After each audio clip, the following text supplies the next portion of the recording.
ഹഫ്സി അസീസിന്റെ കവിതാ സമാഹാരം സമാന്തര രേഖകൾ പുറത്തിറക്കി. കവി പി ശ്രീധരനുണ്ണി കോർപ്പറേഷൻ കൗൺസിലർ കെ.സി. ശോഭിതക്ക് നൽകി പ്രകാശന കർമ്മം നിർവഹിച്ചു. ഹഫ്സി അസീസ് രചിച്ച സമാന്തര രേഖകൾ എന്ന കവിതാ സമാഹാരം കവി പി ശ്രീധരനുണ്ണി പ്രകാശനം ചെയ്തു. ആദ്യ copy corporation councillor K C. Shobhitha ഏറ്റുവാങ്ങി. പ്രകാശന ചടങ്ങിൽ PI അജയൻ അധ്യക്ഷനായിരുന്നു.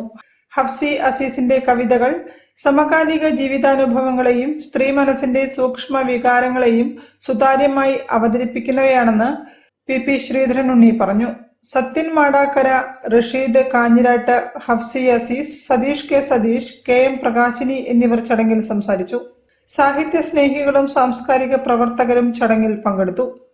News bureau, Kozhikode. വാർത്തകൾ ചുരുക്കത്തിൽ നിങ്ങൾക്കായി അവതരിപ്പിക്കുന്നത് ക്യാൻസറിനെതിരെ പൊരുതാനായി കാലിക്കറ്റ് സിറ്റി സർവീസ് സഹകരണ ബാങ്കും MVR ക്യാൻസർ സെന്ററും സംയുക്തമായി അവതരിപ്പിക്കുന്ന ക്യാൻസർ ചികിത്സാ സഹായ പദ്ധതിയാണ് മാസ് കെയർ.